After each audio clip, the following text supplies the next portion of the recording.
Pemirsa, kita ke informasi berikutnya. Menkominfo Johnny G. Plate jadi tersangka kasus korupsi BTS 4G Bakti Kominfo. Penetapan tersangka disampaikan usai Plate resmi menjalani pemeriksaan yang ketiga kalinya di Gedung Kejagung. Diketahui kerugian keuangan negara dalam kasus ini mencapai 8 triliun.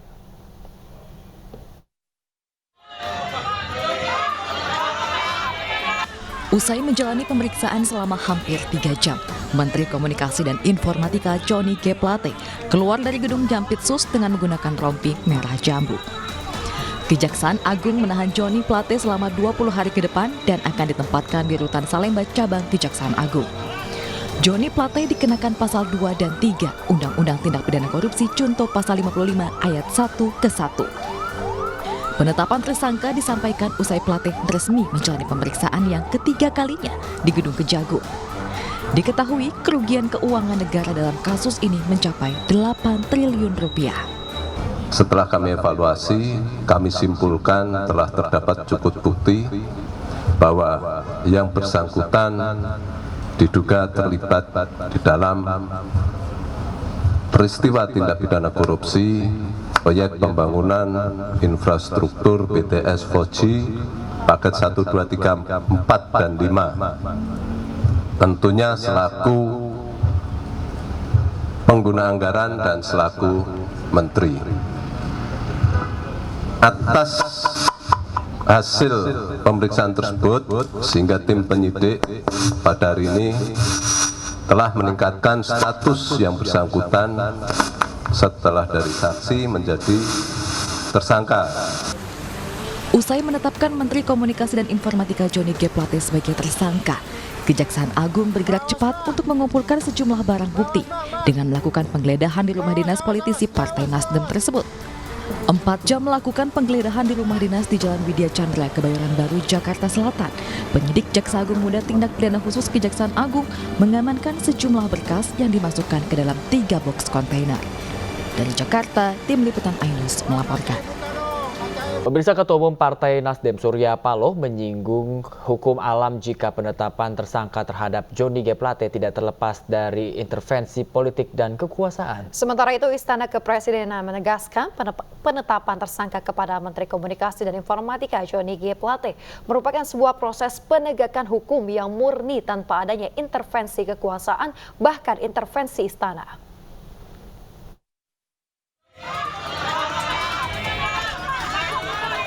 Setelah Menkominfo Johnny G. Plate ditetapkan menjadi tersangka dugaan korupsi menara BTS 4G, elit Partai Nasdem merapat ke Nasdem Tower di Menteng, Jakarta Pusat. Dalam pertemuan tersebut, Partai Nasdem memastikan akan mengikuti proses hukum terkait dengan penetapan tersangka Menkominfo. Ketua Umum Partai Nasdem Surya Paloh menyinggung hukum alam jika penetapan tersangka terhadap Johnny G. Plate tidak terlepas dari intervensi politik dan kekuasaan. Jadi proses hukum ini harus kita hormati. Kami tetap menghormati ini.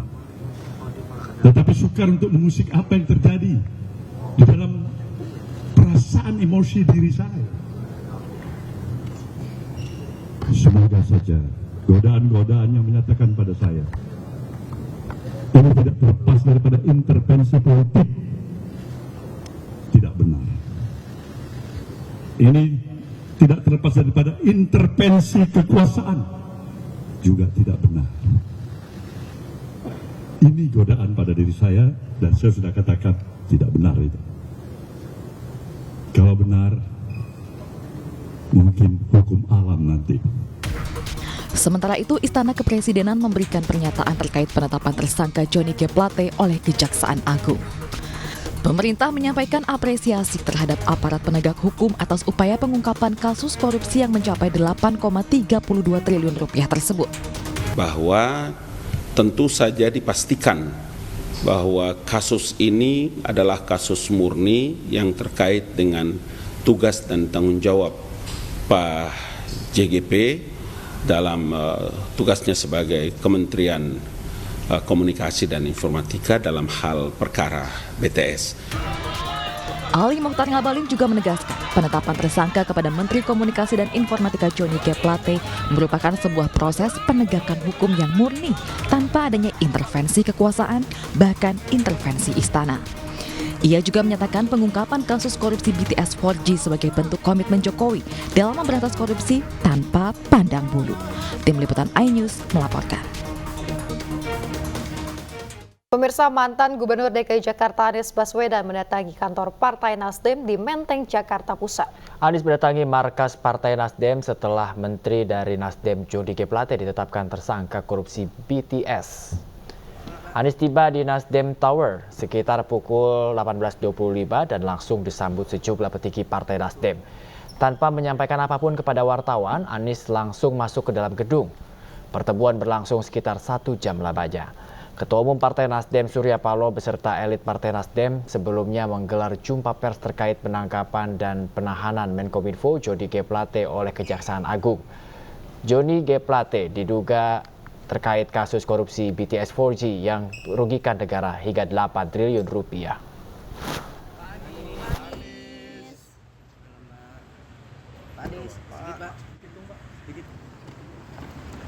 Presiden Joko Widodo dalam kunjungan kerja tiba di Kabupaten Labuhan Batu Utara, Sumatera Utara, guna meninjau langsung jalan rusak yang sempat viral di media sosial.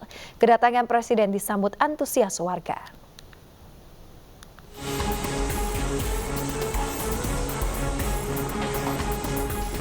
Presiden Joko Widodo mendarat di Kabupaten Labuhan Batu Utara, Sumatera Utara pada Rabu pagi. Setibanya di lokasi, Presiden bersama pejabat lainnya langsung meninjau lokasi jalan rusak yang sempat viral, yaitu di Jalan Poros penghubung ke Teluk Binjai. Rombongan mobil Presiden sempat mengalami kesulitan saat melintasi jalan rusak. Informasi jalan rusak diketahui Presiden melalui media sosial. Total jalan rusak di wilayah ini mencapai 30 km. Ini yang segera kita perbaiki, nanti akan dimulai perbaikan di lapangannya paling lambat Juli. Dan semua yang di Sumatera Utara tetap sama kita bagi, ada yang dikerjakan oleh Pak Gubernur, ada yang dikerjakan oleh Pak Bupati, ada yang diambil alih oleh pusat. Warga berharap kedatangan Presiden Joko Widodo di daerah mereka bisa membawa perubahan, terutama dari segi perbaikan infrastruktur jalan. Sudah lama lah, bertahun-tahun jalan ini, ya inilah kondisinya. Ini pun akibat dari tanggul jebol yang ada di Sungai Kualuh yang di Dusun Kilang Samin, Desa Sialang Taji, yang sekarang sudah mencapai kurang lebih 150 meter.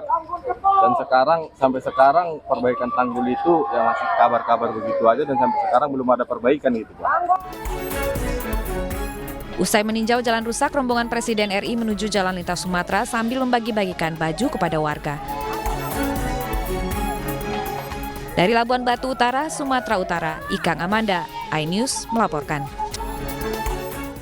Pemirsa, Anda masih ingat jalan yang sempat dikunjungi Presiden Jokowi beberapa waktu lalu di Lampung Selatan? Kondisinya ternyata masih rusak. Sejumlah warga dan pengguna jalan mengeluhkan belum ada perbaikan yang menyeluruh di jalan tersebut. Inilah kondisi jalan di Terusan Riyacudu Lampung yang beberapa waktu lalu dilewati Presiden Jokowi. Meski sudah viral dan menjadi sorotan, namun hingga kini kondisi jalan masih rusak. Kondisi jalan yang penuh lubang dan ketinggian aspal yang tidak merata, selain menghambat perjalanan juga sangat membahayakan keselamatan pengendara, apalagi di saat hujan.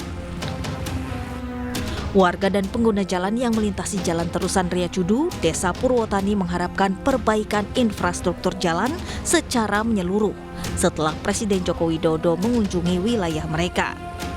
Namun hingga kini belum terrealisasi.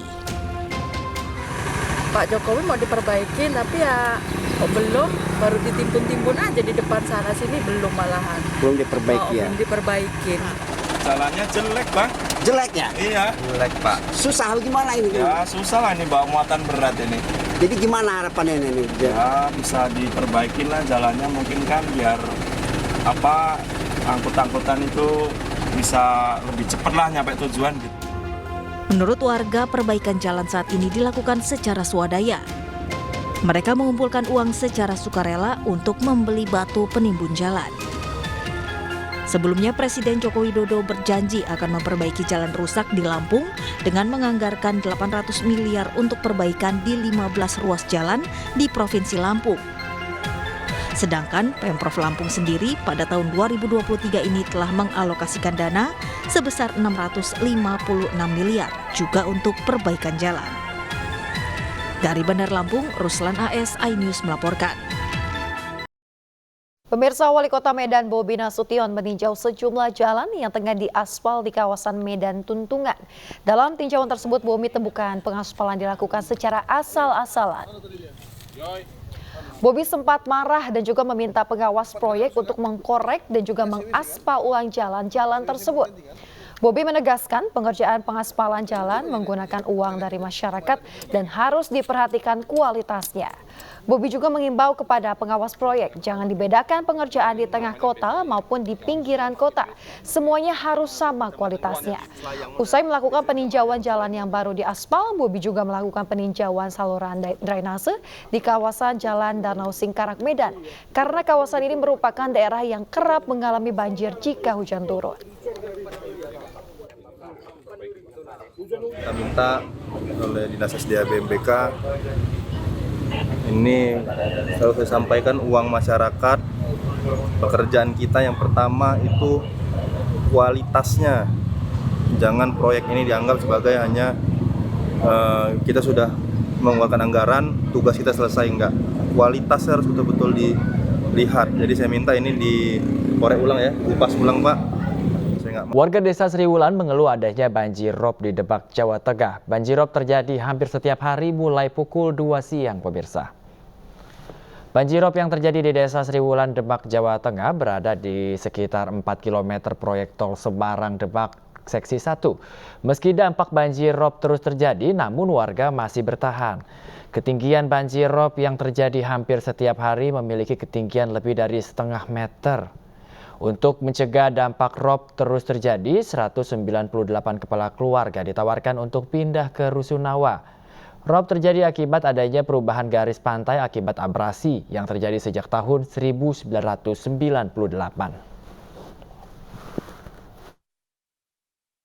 Dengan jadwal yang sudah ada ya masyarakat harus selamat. Maka tadi saya tawarkan mau pindah nih. Mau pindah, kalau mau direlokasi sebenarnya lebih akan bagus. Saya tawarkan kalau kita buatin sekian blok rumah susun dengan 200 kakak kurang lebih ya.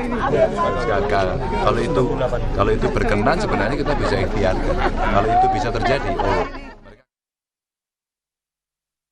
Ya pemirsa, puluhan desa di 4 kecamatan di Kabupaten Demak terancam banjir rob.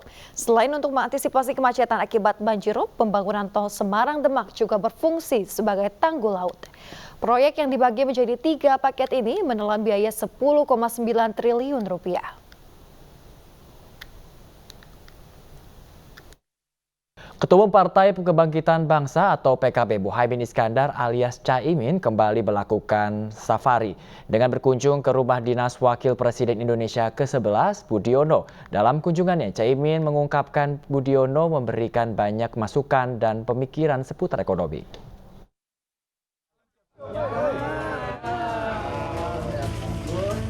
Ketua Umum Partai Kebangkitan Bangsa Muhaimin Iskandar atau akrab disapa Caimin menyambangi kediaman Dinas Wakil Presiden Indonesia ke-11 Budiono. Kedatangan Caimin disambut pelukan oleh Budiono dan hadir ditemani bersama rombongan jajaran DPP PKB seperti Waketum PKB Jazilul Fawais hingga Wasekjen PKB Saiful Huda. Pertemuan Caimin dan Budiono ini disebutkan dalam rangka silaturahmi Lebaran sekaligus terkait pemilu 2024. Dalam pertemuannya, Caimin mengungkapkan Budiono memberikan banyak masukan dan pemikiran seputar ekonomi global. Beliau memberikan banyak masukan pemikiran ekonomi karena beliau adalah tokoh yang sangat sukses mengatasi 2 krisis sekaligus. Krisis 9798 ekonomi, krisis 2008. Sementara itu, Budiono menyebutkan siapapun nama yang muncul menjadi calon wakil presiden untuk kedepannya, diharapkan hal tersebut bisa menjadi yang terbaik bagi bangsa. Dari Jakarta, Gisela Nurrahman, Rizky Yulianto, iNews melaporkan. Pemirsa, Menteri Pertahanan Prabowo Subianto bersilaturahmi dengan Persatuan Purnawirawan Polri. Meski tidak berbicara Pilpres, silaturahmi ini mengisyaratkan semakin kuatnya dukungan terhadap pencalonan Prabowo Subianto sebagai presiden di 2024. Terlebih, Ketua Umum Partai Gerindra ini kembali hadir bersama Presiden Joko Widodo dalam puncak penanaman mangrove nasional di Taman Wisata Alam Angke, Jakarta. Puncak penanaman mangrove nasional di Taman Wisata Alam Angke, Jakarta menjadi momen kekompakan dan keakraban Presiden Joko Widodo dengan Menteri Pertahanan Prabowo Subianto. Momen lucu terlihat setelah penanaman mangrove selesai dilakukan. Saat Prabowo terlebih dahulu menaiki anak tangga, Presiden Joko Widodo terlihat seperti mendorong Prabowo dari belakang. Momen yang terekam kamera tim liputan iNews ini semakin memperlihatkan keakraban dan kekompakan dua tokoh bangsa ini. Dalam kesempatan lain, Menteri Pertahanan Prabowo Subianto bersilaturahmi dengan Persatuan Purnawirawan Polri di kawasan Dharma Wangsa, Jakarta Selatan. Bantah bicara politik, Prabowo mengapresiasi dan memuji kinerja Presiden Jokowi di hadapan para purnawirawan Polri. Jadi iya, yang sudah kita laksanakan, yang sudah dirintis oleh Presiden Jokowi, ini harus kita jaga. Ya kan, karena we are on the right track. Bahwa ini adalah silaturahmi yang pertama dilakukan di PP Polri. Untuk itu kami keluarga besar PP Polri menyampaikan hormat, bangga, dan terima kasih. Dalam silaturahmi, Prabowo juga mengapresiasi purnawirawan Polri yang memiliki jaringan dan hadir di seluruh Indonesia untuk kesejahteraan anggotanya. Tim Liputan iNews melaporkan. DPW Partai Perindo DKI Jakarta mendaftarkan 106 bakal calon legislatif ke KPUD Jakarta yang mayoritas diisi calon legislatif milenial. Sementara itu, upaya memenangkan partai pada kontestasi pemilu 2024, DPD Partai Perindo Palembang buka posko Sahabat Perindo.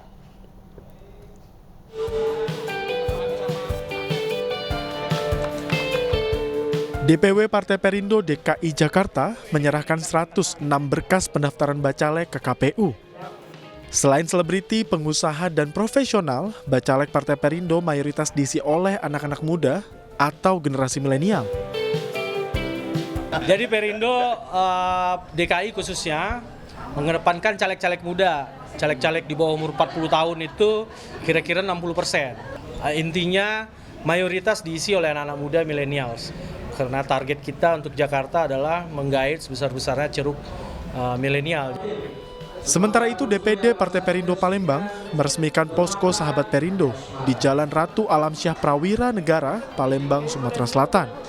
2 unit mobil operasional juga disediakan untuk melakukan konsolidasi Partai Perindo ke tengah-tengah masyarakat di Sumatera Selatan.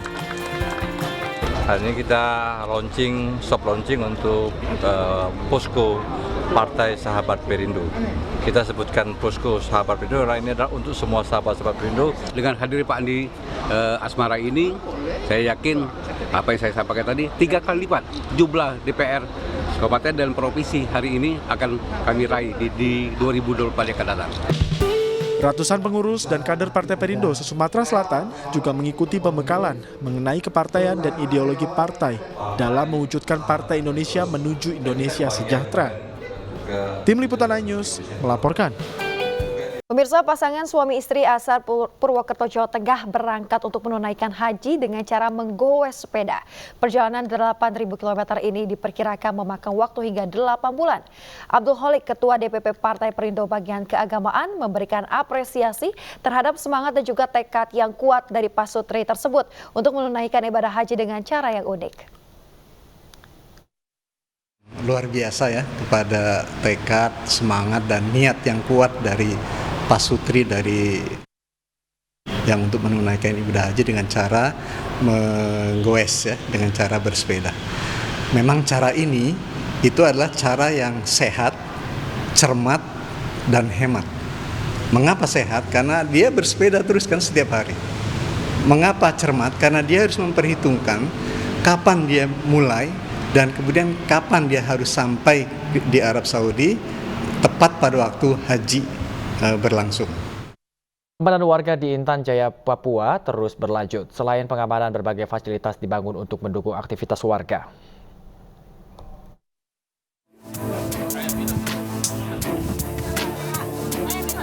Satgas Yon Pararedes 305 Tengkorak Kostrad yang bertugas di Intan Jaya, Papua terus memberikan pengamanan kepada warga dari gangguan gerombolan kelompok separatis teroris. Setidaknya Satgas YPR 305 Tengkorak telah bertugas selama 12 hari di bumi Papua. Selama bertugas, anggota memiliki program 100 hari. Selain memberikan pengamanan kepada warga, Satgas juga mengajak warga untuk bersama-sama menjalankan aktivitas hingga bermain bersama anak-anak yang berasal dari Kampung Titiki, Dugusiga, Eknemba, dan Suga Balama. Selain bermain, anak-anak juga diajak belajar bersama anggota Satgas YPR 305 Tengkorak. Untuk menunjang aktivitas warga, anggota Satgas juga membangun berbagai fasilitas seperti instalasi air bersih, lampu solar sel, berkebun, serta kegiatan lainnya. Patroli juga dilakukan secara rutin dengan mendatangi rumah serta membagikan kebutuhan harian kepada warga, di antaranya di Kampung Amasiga, Tanah Putih, Wanted, dan Biloga. Dengan patroli rutin diharapkan warga tidak takut lagi akan gangguan gerombolan kelompok separatis teroris. Pemirsa, kerjasama Indonesia dan Uni Eropa diperkuat melalui program Arise Plus, proyek bantuan teknis dengan total anggaran 15 juta euro. Acara diseminasi hasil program digelar di Jakarta, dihadiri Kementerian PPN, Bappenas, dan delegasi Uni Eropa untuk Indonesia serta Brunei Darussalam. Program diimplementasikan melalui 2 proyek bantuan teknis yang saling melengkapi selama 5 tahun dengan total anggaran sebesar 15 juta euro. Bantuan teknis pertama program ini akan berakhir pada Mei 2023.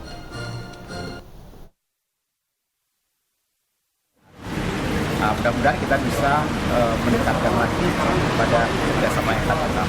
Jadi kita sebenarnya kan ini soal trade balance. Kalau kita lihat di sini kan ekspor kita jauh lebih bagus dibandingkan kita impor. Kita ekspor sekitar 1,5 ya miliar US dollar, kemudian kita impornya sekitar 1,5.